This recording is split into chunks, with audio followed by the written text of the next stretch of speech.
Yeah.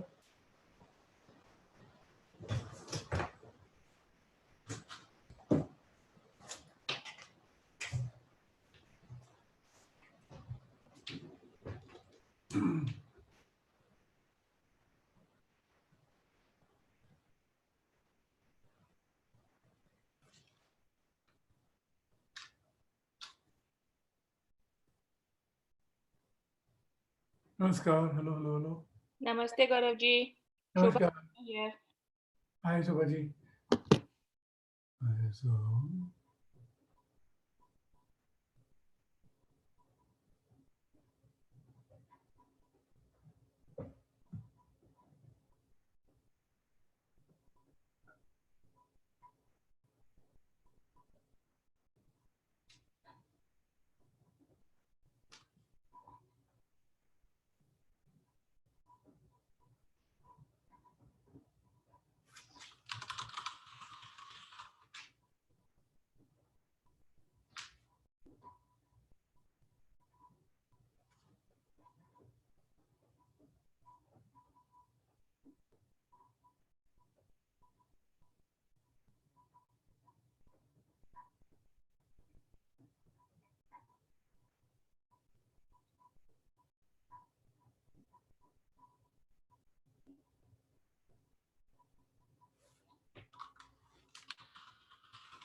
we'll give everyone another minute or so to log in and then we'll get started.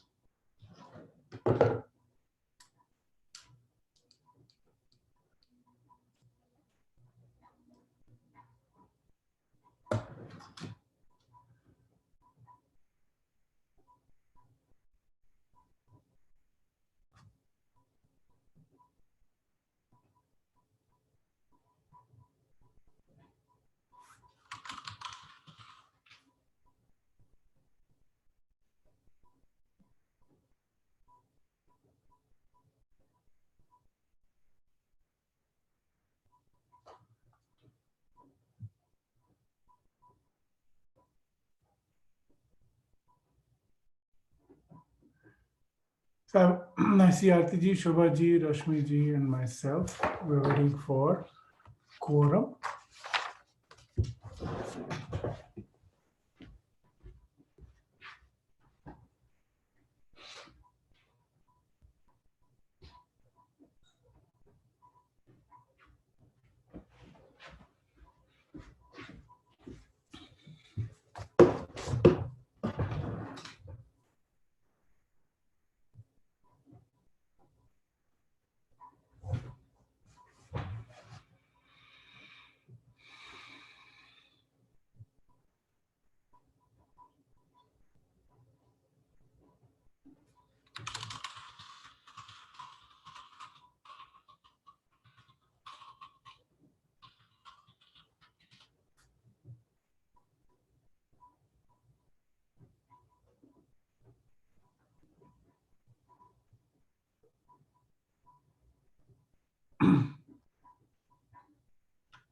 Namaskar, can you, everyone's on mute right now other than me, so I can't hear anyone.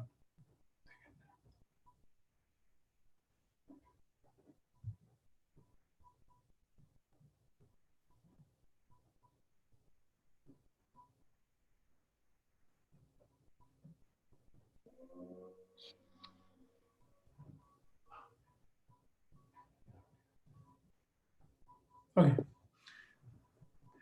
Namaskar, Shobhaji. Namaste. I've been in this room all day. I've not actually even stepped. Oh, really? Yoga sessions? I did the yoga session, then I've been uploading, then I've been doing a whole bunch of other stuff.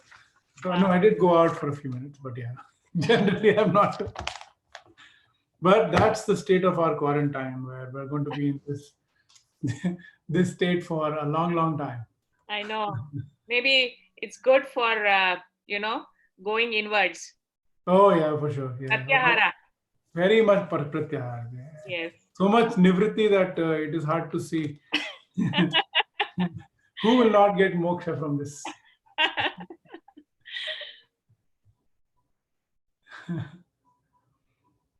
All right. So we have three How things come to review. how many of us are supposed to be on this? This Comm? group, let's see, quality of life group. We have 13 participants in this group. How come, And like, where are others? I mean, even uh, last time we didn't see them. No response. No nothing. No communication from some anybody peop- on the quality of life group. yeah, some people are just so silent that it's embarrassing. So, sometimes I feel I think I am making too much noise all the Yeah, time. we're going to have to make a lot of noise. Uh, Savitaji, your video is turned off if you're here.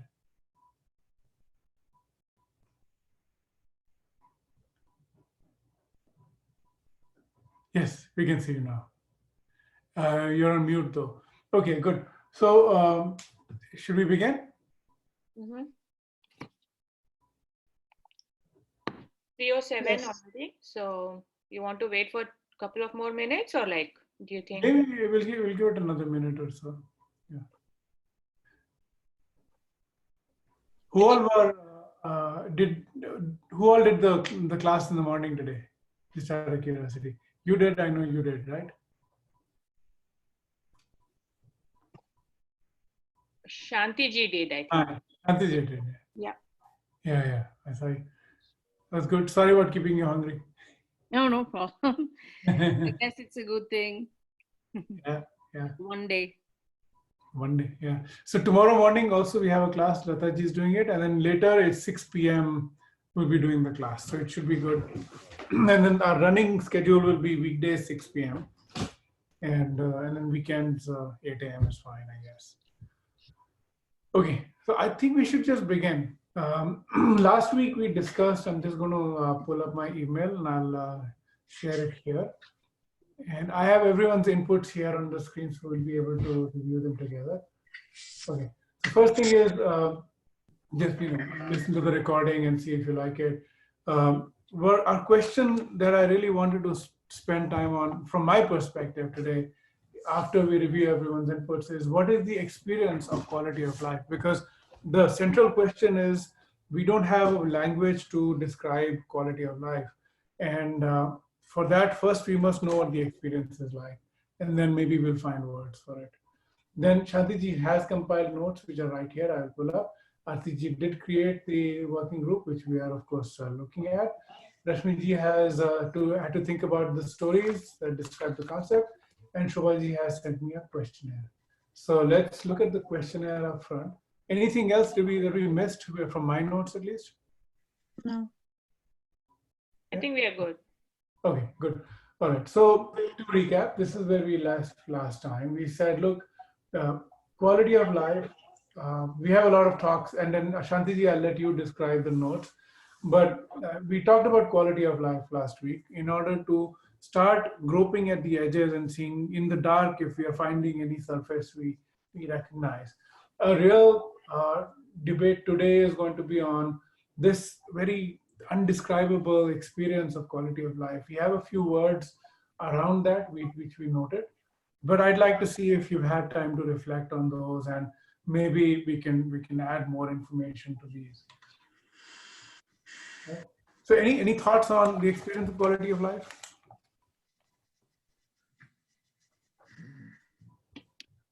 The couple of people that I've been talking to get some input from my friends, the only answer what I get every day from everybody is everybody says they don't know is it because of the age, but they say now everybody is on the same page that now work is not running behind something without knowing what we all are running behind is not something that they want to be. They Yeah. want to have a little bit more around family, family time. One of my friends just had a granddaughter. So Huh. she says, I'm not going to be wanting to do work. She works in a medical field too. So she's like, I'm not going to be asking for work. She's a psychologist. She wants to spend more time, keep her time, everything free for her granddaughter. Yeah. So all of my friends who I've been speaking to, they are writing stuff for me. I mean, we have been working together to make it as a story and present it to you. But the Lovely. answer when I talk to all of them is, um, we want to just stop running behind something that we don't know what we are running behind, and just be around family and Hmm. spend more quality of time with them. Okay. So there is a sense that we have a practice of running. We've been running all this while, but now we are thinking, why are we running? Yes. And maybe there's no need to run. Yes. Okay. But what does it feel like? What is it a sense of satisfaction? Is it happiness? Is it joy? What is the underlying? It's the satisfaction that that we are good where we are, and now is the time to just be with family. No matter if somebody has not had some of their things come through, but right now they don't mind where they are, so they're just satisfied in the place where they are right now. Hmm. Okay. Okay. Any other reflections on what is the experience of quality of life?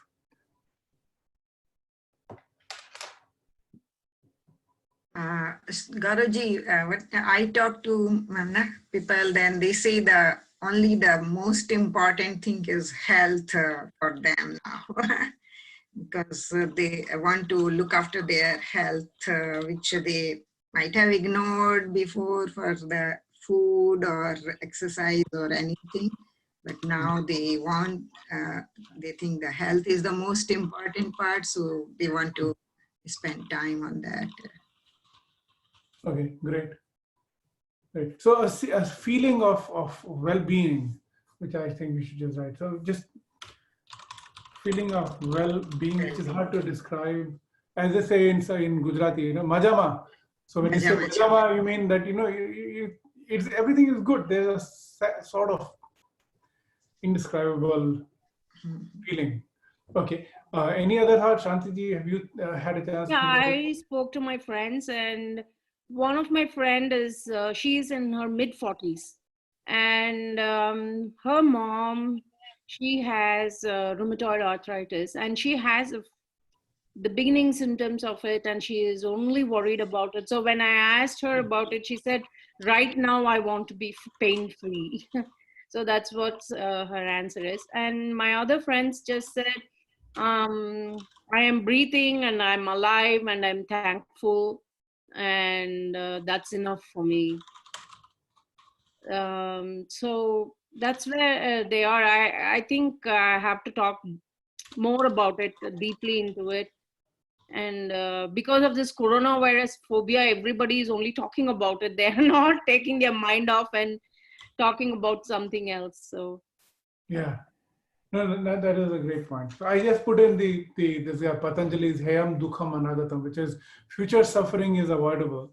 And I think what you're saying is that people, even if they don't have a problem, what I understood was you're saying, knowing that they will have a problem because mom has it, I will have it too, yes, is itself a cause of this unease. yes. Okay, so I will write that also. One of my large essays, I began with this topic, which is unease is our disease. Because we're just used to being uneasy. It's unhappiness, kuch aur chahiye, right? Okay.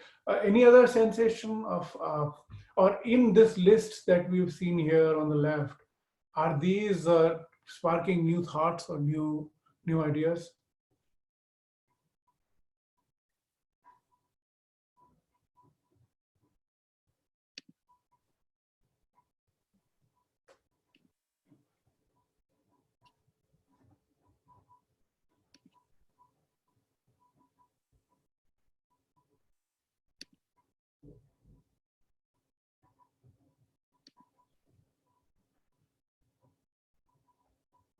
Okay. I just want to say that this feeling of lightness, I also want to talk about, where a lot of times we carry a burden quite physically. As a yoga instructor, I see, right? People carry a lot of weight in their body, even though they're not physically carrying a weight, but mentally they're carrying this burden. And when that burden is lifted, there is this sense of relief, which I think is also associated, I associated with in high quality of life, which is you have an obligation or a responsibility or some feeling that you're carrying the weight of the world on your shoulders. And when that is lifted, then it does invariably lead to an improvement in quality of life or experience of life. Is that, would you agree with this? Is this something you want? Definitely, yeah. And with my other yoga friends, they are one of my friend, he wants instant moksha. He was talking to me and he was But saying without that, dying, of course, right? yeah, without dying.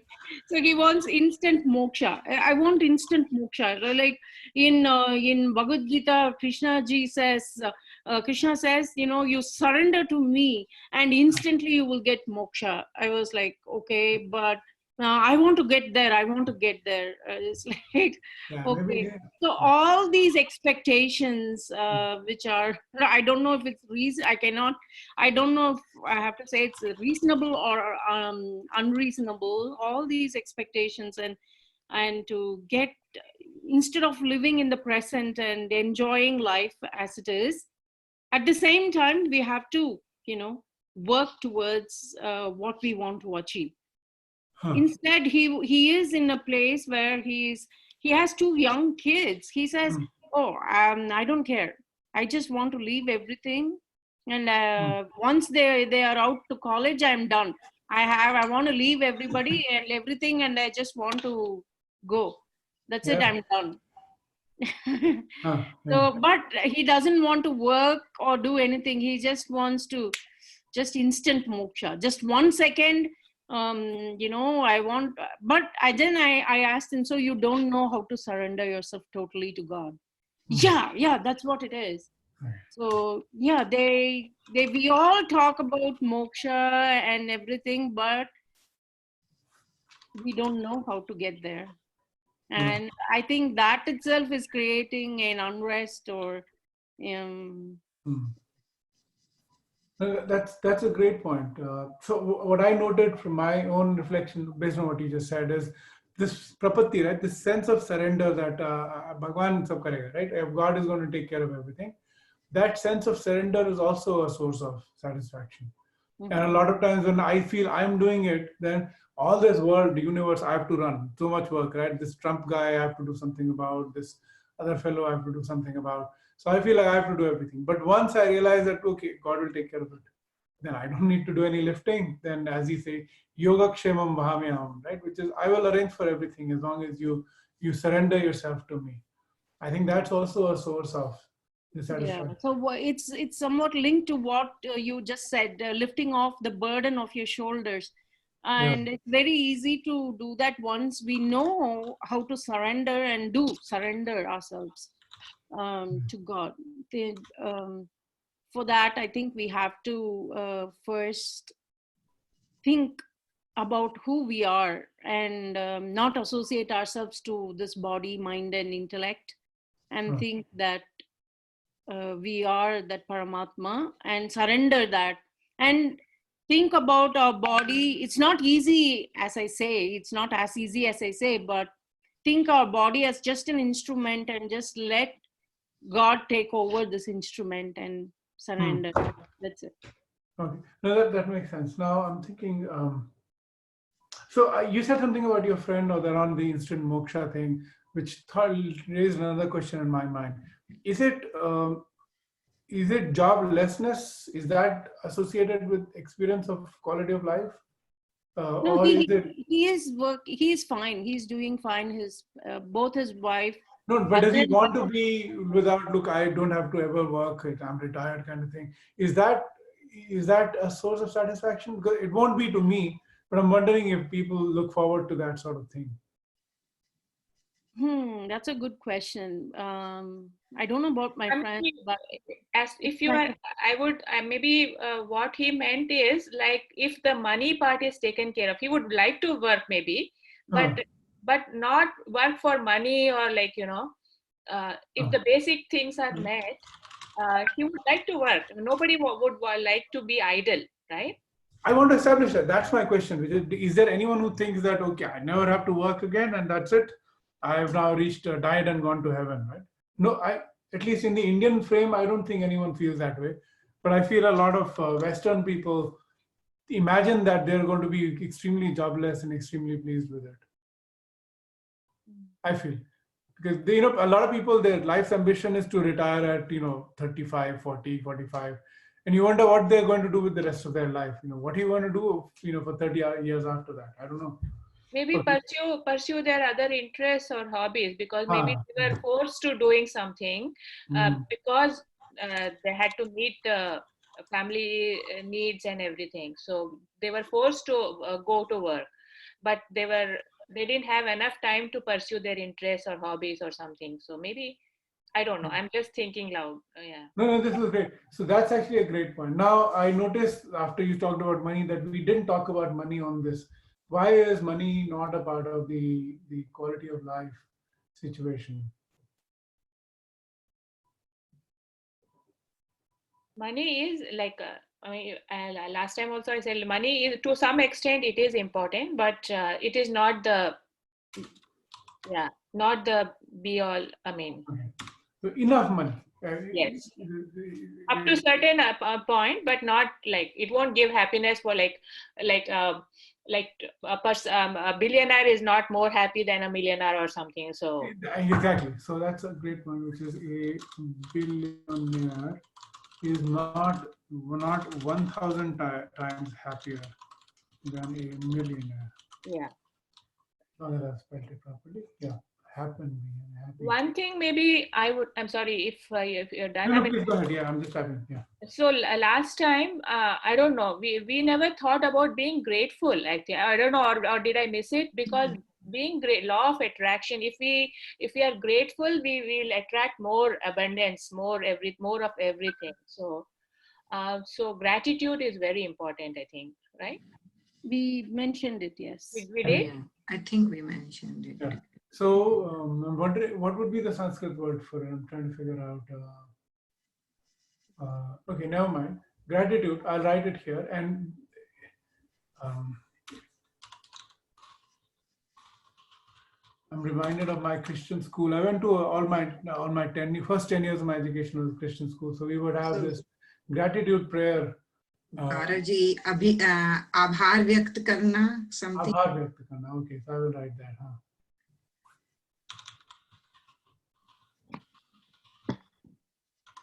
Abhor nahi. This thing is trying to spell check my Sanskrit, which is always fun. Okay. So we used to have this gratitude prayer kind of thing where we would be thankful for this, and this. Yeah. And that was part of the prayer system. Yeah. Okay. Good.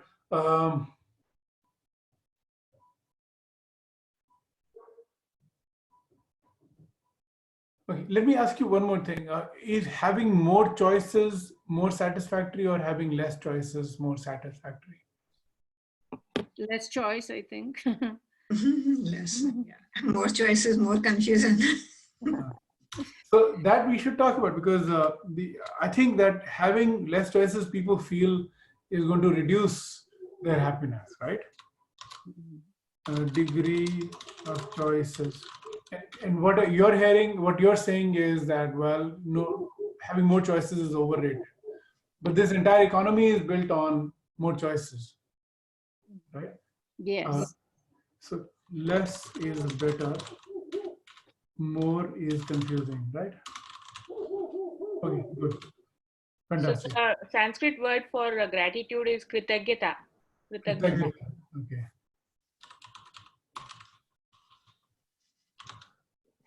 Okay. Okay, I got it. Okay, great. So I think we have a lot covered, and I'm going to, I'm just regrouping things according to what makes sense to me. But if it doesn't make sense, just let me know what the what I'm regrouping in the sense that I'm defining dharma as connection between people and society, and connection between us and ourselves. I think. So, okay, let me also write Swadharma here, just so that. And what I mean by Swadharma in this context is this goes back to the Karma Yoga lecture that was summarized last week, which is if I'm doing things that are consistent with my nature, then I'm in a happy place. If I'm doing things that are not consistent with my nature, then I'll do it, but I don't really want to do it. And so a high state of dharma is where I'm doing things that I'm here to do, and I'm creating connections in society and responding to the connections in society, which are my duties. So a high state of dharma is in that sense double. And restoring this connection is what we're doing with the course itself. Okay. Satisfaction we got, swastha we got. I'm going to keep this santosha as part of happy being where you are. Also not having any plans as such and being in the moment sort of is a santosha. Santrupti, I guess, is also part of santosha.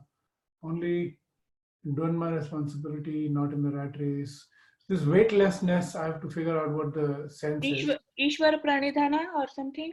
Okay, then I will write Ishwar. Ishwar Pranidhana, I will write that because it's a great... Okay, so this is seeing God everywhere and sort of being present to God everywhere, and I like that. So what like Shantiji and you mentioned about surrendering to God, right? Yeah. So yes, so prapatti is definitely seeing God and saying, look, everything belongs to God, and therefore I guess also being grateful is that sense, right? Okay, now swastha, we said where is swastha? Okay, yeah. So no, not being uneasy. Okay, now we're talking about satisfied. Satisfied is here. Satisfied is also part, I think, of santosha. I'm trying to group and see if we can. So the weight off my shoulder and a feeling of well-being I put under ananda. Feeling of weightlessness, ananda. I've done what I need to do is sort of a satisfaction thing. So I'm going to move it under satisfaction. Okay. So feeling of well-being will come under swastha or ananda? Both, right? Yeah. Feeling of well-being is, yeah, I mean, yeah. It's Okay, like, so, swastha for physical and mental well-being, and spiritual well-being will be ananda. Yeah, I agree. Okay, so let me copy this and I'll add it to here as well. I agree with you. Gauravji, I want to add one more thing, because Sure. if people have multiple interests, or other than the career they are, for living, if they have other interests like yoga or painting or sports or anything like that, I think when they retire from this primary money-making business, then they take interest in other hobbies. Yeah. Smoothly, I think they take interest. But if they didn't have any other interests, and if their only thing was doing this, they suffer a lot. Yeah, I agree. You're right, Shantiji, but then I think it will be too late. Once you, after you, retire, you want to pursue your hobbies, then it will be, I think, too late. So earlier in their childhood, you should sow the seeds of interest so that they have something. Otherwise, my father, he never liked to read books. So, and after retirement, he was totally lost. He never wanted to. So at that time, to develop interest reading was like very difficult for him. So we should inculcate those habits, I think, in childhood only. What do you think? That's my. That's why it's very good to have any hobby. It really doesn't matter. Reading books or sewing or gardening, for that matter. Gardening is so wonderful, actually. So any of these hobbies, other than the main job that makes money, is very, very, very essential. Because I'm seeing my father-in-law, he didn't have any hobbies, nothing, zip. And now he is finding it really, he's 78 years old, and still he wants to go work. Yeah.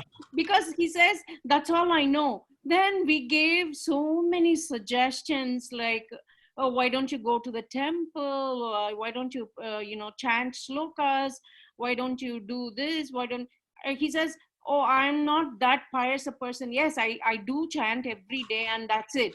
I cannot just keep on doing that the whole day. Okay, Yes. then why don't you go and meet with they live in an apartment, so go and meet with other people. Then he says, the only language I know to speak is business language. Yeah. I don't know anything else. It's like everything, it's like stuck, like he's stuck. He doesn't know what to do. And because of this, it's like he talks to me very frankly and he says, there are so many negative because I don't have anything else to do. I just have these negative thoughts coming to me all the time. I don't know what to do. I'm it's like fear. He lives in fear all the time, and that's a very, very bad quality of life. Living in fear all the time is not a good thing at all. Okay, that is great. So freedom from fear, I think we should definitely mention it here. And I also want to say chitta vritti nirodha, which is all the swirling thoughts in the mind that people have. This freedoms from anxiety. So let me just write anxiety. Freedom from anxiety. What have I done? Okay, sorry, wrong place. Sorry, what is this? Sorry, I'll delete this here. Sorry, I will add this here. Freedom from anxiety. Anxieties, and then here I will also move the freedom from fear and also the chitta vritti nirodha. Okay, which is basically saying that if your mind is always swirling and your habit is that I have to think, then you're always contained in your mind and you haven't learned to let go and be sort of timeless. And that leads to all sorts of phobias and anxieties because they're running, right? Okay, this is great. I love it. This is actually very, very interesting. Anything else that comes to mind? This is already quite a lot. Okay, so I'm going to put this here. So there is this what's his name? Alice in Wonderland character who's always running late. Right, Mad Hatter, I think, is the character who's always running late. He's always, and I think that's our current state, which is we're always running late. And part of that is we're so used to being anxious that we haven't learned to be jobless, be timeless. We're always, we think we have to occupy our mind and not occupy our space. And that because we haven't learned to relax, and maybe I should just write relaxation here. Yes. Yes, that's very important. I mean, it's an art, I would say. A lot of people they don't know. They know how to work, but they don't know how to relax. Yeah. Very true. Very true. Yeah. Would a point of learning to unlearn everything what we have and start as blank be also one of the have a good quality? In fact, so I'll tell you what, I'll call this moksha. I'll just write moksha here for fun because I think what we're saying is a lot of freedoms, right? And I'm just going to put this here. So freedom from acquired knowledge, right? You have too much stuff going on in your head. You're like, well, I don't want to know all of this now, right? That's what you're saying, Rashmini? It's being open to unlearn, because sometimes we have some things already made in our head, like we have these perceptions. So it's okay to say that, yes, I don't know, and be open to learn new things. Yes. Because it's the perception which matters always, because from another person's point of lens, things are always different. So what I think is probably not always the right thing, because for you, that thing is right as per your lens. Yeah, maybe the belief systems, right? Like we should be willing to let go of our old belief systems or limitations or like, right? Yeah. Yes. Old belief systems and habits, right? Okay, and the only permanent. Okay, so this is rewire samskaras, right? Which is, we're saying, look, our habits, we have just habits of belief, habits of thought, habits of action, and just freedom from that is also something we want. Okay. I love, this is great. This is actually a great point. Okay. Sorry, Shantiji, you were saying something when I over spoke. Sorry, I apologize. No, it's okay. I think it's the same thing. It's like change is the only permanent thing. So we need to learn to accept change. Yes, great point. In fact, that is fantastic because I had missed it. So, nir asha. Now, what I want to say here is in the Gita, right? What Shri Krishna says is you have to be nirasha, nirash. But in Hindi, nirash means hopeless, everything is gone, right? But what he's saying is that even hope is actually a very dangerous thing. Right? Because hope means that something will happen, something, right? It is to be beyond hope. It is to say, look, I trust God and whatever happens will happen. For example, this coronavirus is going on. If I get infected, if I carry the hope that I will survive it, then I'm banking on it, right? And my family is banking on it. But if I survive, great. If I don't survive, okay, no problem. That is the way it is. And that heaviness that comes from carrying that hope is often a burden. Where what he says in the Gita is, nirasha. So I'll tell you another thing that I want to, Asha Pash. So which is, Asha Pash is, Asha, what Asha is hope, right? Expectation, hope, and so on. Pash is a noose, like that you tie around your neck. Like a pashu has a noose around his or her neck, and that's why it's pashu, right? Asha Pash means the web of hope. And what he says repeatedly, like in several places in the Gita, he says, look, you have to go beyond this web of hope because you're saying, if I do this, this will happen, then something will happen. None of that. What will happen will happen. You do what you're supposed to do because this web of hope is actually creating confusion in your mind, right? And that itself leads to this lack of comfort and in your own actions. So freedom from this Asha Pash, I think is also, I would argue, is a good source of quality of life, because that's why they say, right, if they say late 40s, your quality of life improves. My sense is because, your hopes are all dashed. Either you have achieved or you have given up. Yeah. Right? So at this point, you're saying, okay, it's okay. Whatever happens, will happen. I'll just live the rest of my life. And that immediately lifts your boat up because it's no longer heavy. Right? Yeah, I always thought hope is a very good thing to have, but this freedom from hope is a very, I really like this. Yeah. Actually, we are prisoners of our own habits, prisoners of our own thoughts, and the thoughts are very important. And all these things are, imprisoned. We feel imprisoned. We have to get out of it. That's why, as a child, we do not have that. Yeah. Being a child is the beautiful thing, actually. Yes. So I think, okay, so this is great. Now, that I think is a very great point, which I would call being childlike. And I think this state is what a lot of traditions come to, which is being childlike. So even here we are talked about, somewhere we are talked about a beginner's mind.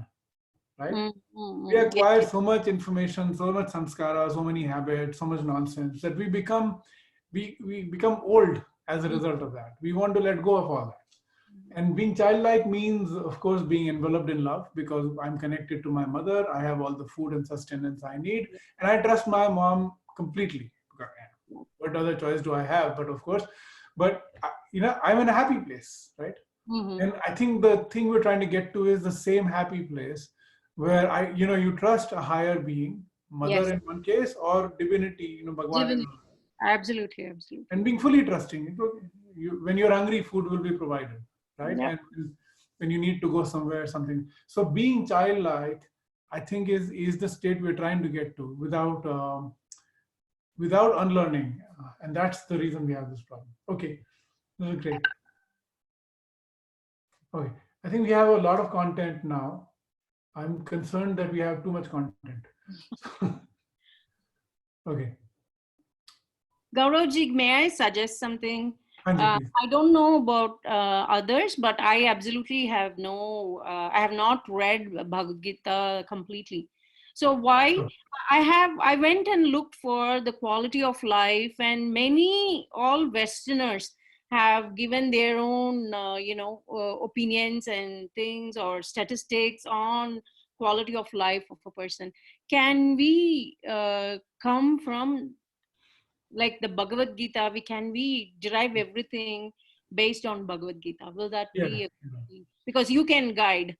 Yeah. You So, so let me write that here, friend. So the three afflictions. This has been my big project. I think I've talked about this earlier, which is I call it the yoga of living deeply. I have a trademark on this and so on. But the whole point of this was unease is our disease. I think I began with that over somewhere here.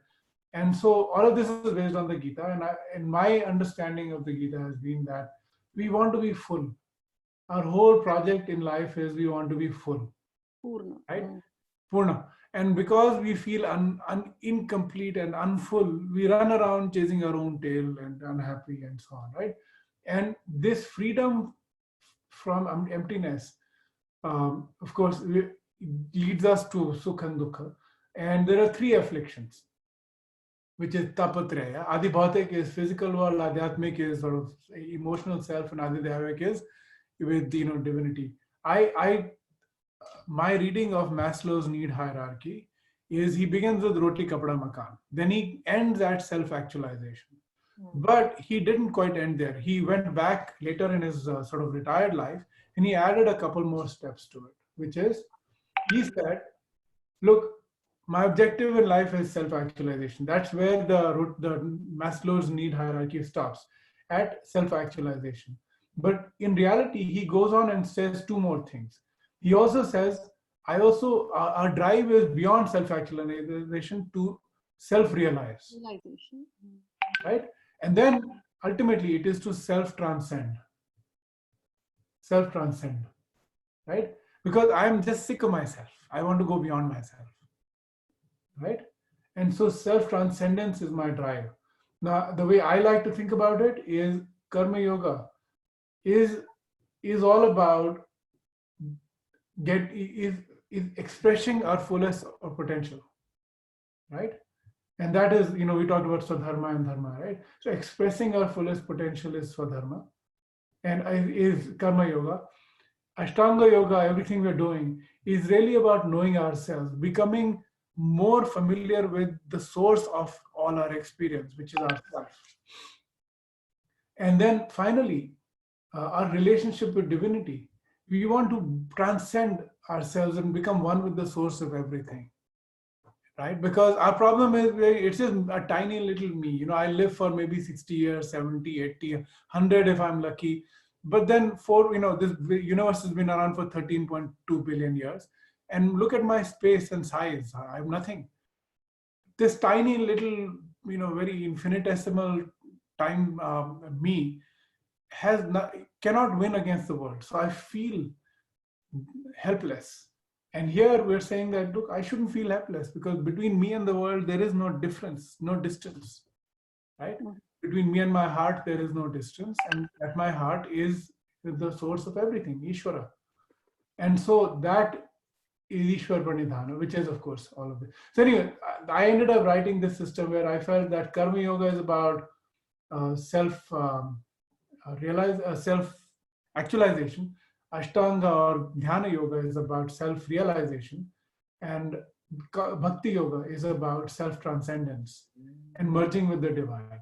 And all of these blue boxes you're seeing around are things we need to do in order to get there. And so some of these will be familiar because I took a few of these leaves and I taught them in the Karma Yoga class, right? So I talked about, I think, Shraddha, I talked about Kaushal, I talked about Nishkam Karma, I think I talked about Swadharma as well. So I've talked about some of these, but the whole project is my sort of longer term project. And all of this is based on the Gita. I don't know if this is what you wanted, Shantiji, but yes, it's beautiful. Yeah. So because I feel that all our Vedas and Bhagavad Gita is like an essence of all the Vedas put together, and Lord Krishna has given it to us in a very simple way. Huh. So these all are guidance to live life happily. Yeah. You know, we are chasing moksha, but Yes. if I can identify myself as the universal, that energy, universal energy, the pure consciousness, Yeah. how does it really matter if I'm born again or I'm not born again? I'm Yeah. just going to experience everything as that universal experience, nothing else. But Yeah. right now I know only to identify myself as with my body, mind, and this intellect, and I'm suffering because I'm not very smart. I'm not, you know, my mind is restless, or I am suffering with my body. This body is aging. It's suffering from illness. Yeah. So it's all about that suffering. But if I identify myself as that universal energy, and that energy is experiencing everything, and then it's like, you know, when you meditate, at one point you're sitting in the same posture, your legs are hurting at one point, but when you're deep into meditation, there is no more pain, Right. This is a nothing. great point. You don't feel anything. Yeah. So it's like, you know, identifying with the universal energy. You don't feel pain, you don't feel anything. You are like experiencing everything with happiness and sorrow with the same Yeah. uh, No, I agree. This is great. So freedom from suffering I put in here because I think we talked about it, and the source of that is either suffering goes away or the suffering self goes away. suffering self. And Yes, we're saying the that the suffering freedom, self goes away, the suffering self goes away. That's a beautiful way to put it, Gaurav-ji. right, because sufferings are not going to go away, Yeah, obviously. that's not going to go away. And it's we cannot just ignore the fact that if I go and talk to another person, hey, you know, you have to consider pain and happiness to be equal, and they'll be like, what the hell are you talking? Yeah, yeah. So It's sukha true, dukkha that samabhutva. pain is Yeah. very, very true, and we cannot ignore it. That pain is still there. Yeah. This is great.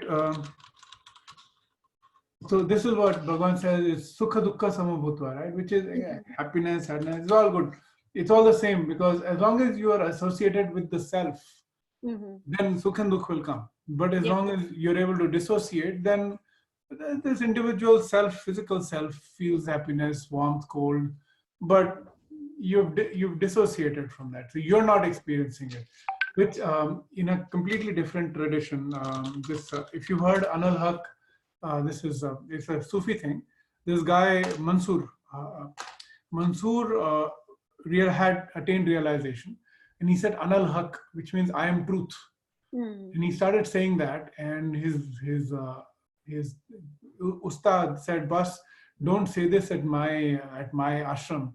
You go say it elsewhere, because if you say it here, you know, the king will think that you're a apostate, right? Who's someone who's given up on religion or who's going opposite religion." Yeah. So anyway, he goes out, he says it for 20 years, and then finally they catch him and they kill him. So they cut his arm, they cut his leg, and he says, "Arey, you cut my arm, but you have not cut me. You cut my leg, you haven't cut me." And then so they're cutting him piecemeal, and then he is saying, "Look, I'm still alive." So his realization was then complete, because he says that I'm no longer the person being cut. It is something body. You can't cut me. I'm the truth. So that was a fun story, but not so much fun for So much fun, Mr. yeah. I think the state of samadhi is the same, where the drish, and everything becomes one, right? We merge into one, like the seer, Rig, Drish, Viveka. Okay, yes. Seer and the seen are become one, right? yeah. Okay, this is great. I would have a very tough time explaining samadhi to Western people because they'll assume I'm dead. Another word that I saw in this, I just want to say, since we brought this up, is this feeling of love or connection, which is Ishta as well as Anahata, right? Which is from the heart, you feel a connection to the divine. Initially our connection is to the world outside, so we feel connected to our children, our property, our things. But when you turn it inward, then you can feel that connection to divinity, to God, right? Which is Ishavasam, or Ishwar Pranidhan means the same thing, which is you're still connected from the heart, but you're connected to the source of everything rather than this infinite variety in front. So that, I think, is also a realization that if you do all the kirtan and chanting, you will have that experience. But if you don't, you won't.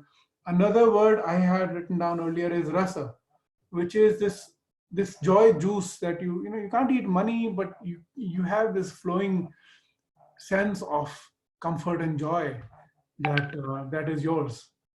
And anyway, so that, I think, is also a state of feeling of high quality of life at any rate. Yeah, Okay. actually, in Art of Living, Sri Ravi Shankar ji says, like, do whatever activity you do, don't do it as an expectation of joy, but as an expression of joy. Right? Yes, yeah. Yeah. Exactly, yes, exactly. Okay. Another thing, and I promise I'll stop, bothering you with all of this. But this Ishavasya Sarvam, right? What is our relationship with the universe is a core part, I think, of the reprogramming we need, where we feel that often that we are at war with with everything, right? Everything is my puny little self and all of this infinite universe. I feel I have to protect myself, right? You compare that to someone who says, look, if you're surrendered, then, and you have a friendly relationship with the universe, right? Yes. If you start a sentence in Google, it's not always ending with murder and mayhem, right? Sometimes you have good outcomes, and that's the sense that I want to talk about here, which is once you realize that ish means something that is dear to you, right?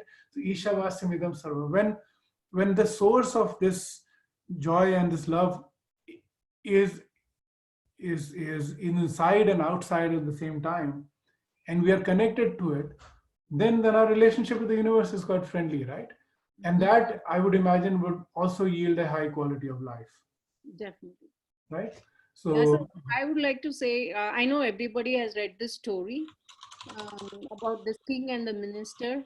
The king, first thing in the morning, he wakes up, he does his morning thing, and he's trying to cut an apple or some fruit, and he hurts his finger and bleeding. And the minister said, oh, everything is for good. Everything that happens is for good. But he'll get so angry. How can you say that? I'm bleeding and I'm hurting. And you're saying it's for good? And he will imprison him.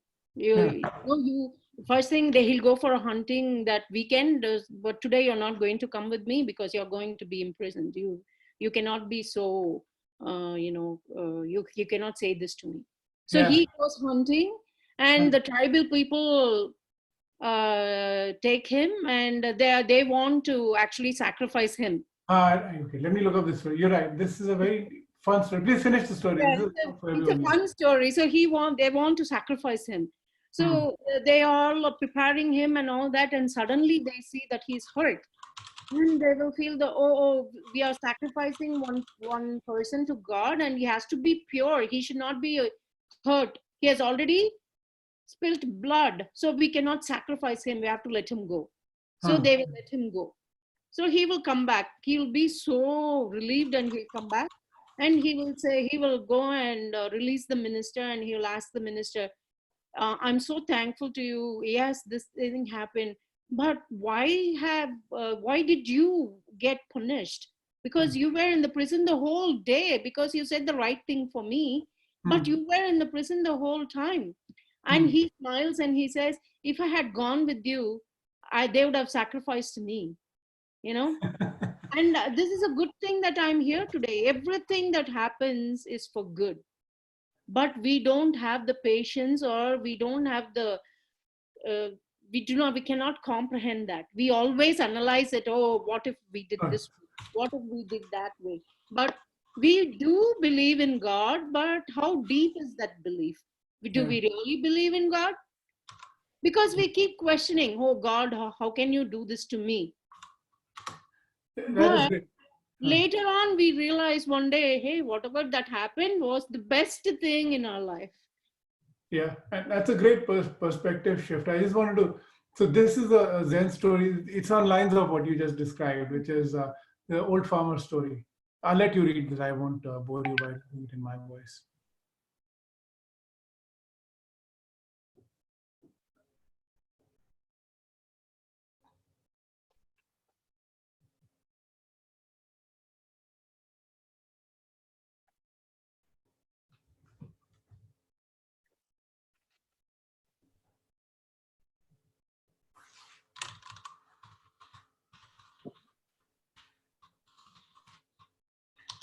Yeah.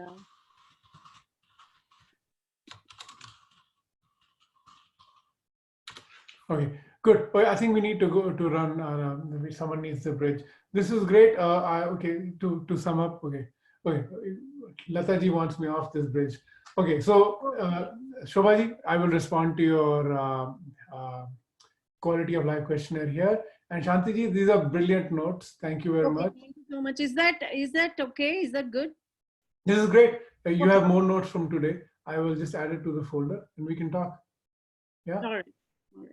Wonderful. Great. All right. Thank you very much. Thank you. Thank you. Thank you. And everyone, thank you. Thank Thank you. you. Bye. Thank you. Bye.